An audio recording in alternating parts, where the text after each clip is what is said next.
Hello everyone, welcome back. Today we're diving into Eragon, the 2006 fantasy adventure film that tried to bring dragons, magic, and epic battles to the big screen. The movie was directed by Stefan Fangmeyer and is based on the novel written by Christopher Paolini. It runs for about 104 minutes and was released by 20th Century Fox. At the time, it caught attention because it was part of the wave of fantasy films coming out after the huge success of The Lord of the Rings and Harry Potter. The story of Eragon takes place in the land of Alagasia. It follows a young farm boy named Eragon, played by Edward Speleers, who discovers a mysterious blue stone that later hatches into a dragon. He names her Saphira, voiced by Rachel Weisz. From that moment, his life changes completely. Eragon learns that he is part of an ancient order known as the Dragon Riders, and his destiny is tied to fighting against the evil king Galbatorix, played by John Malkovich.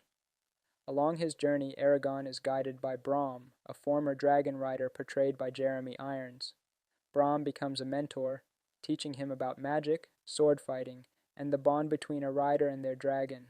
Arya, the elf warrior played by Sienna Guillory, and Durza the Shade, played by Robert Carlyle, also play key roles in shaping the story.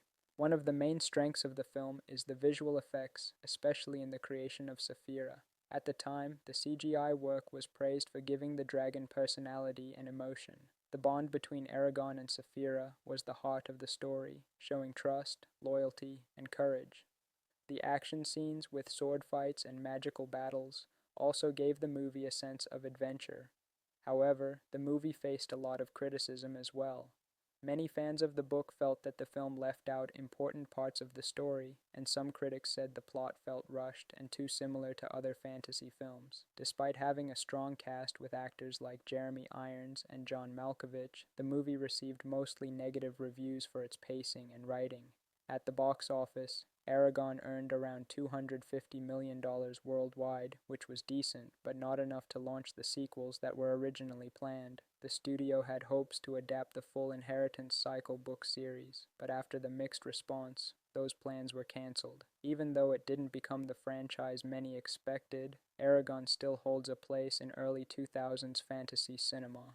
For some viewers, it's remembered for its visuals and the idea of dragon riders, while for others, it remains an example of how hard it can be to adapt a popular book into a movie. So that's a look back at Eragon from 2006, its story, its cast, and the impact it had. Whether you loved it for the dragon and adventure, or felt it could have done more with the source material, it's a film that still sparks conversation almost 2 decades later. Thanks for joining in today, and we'll be back with another movie breakdown soon.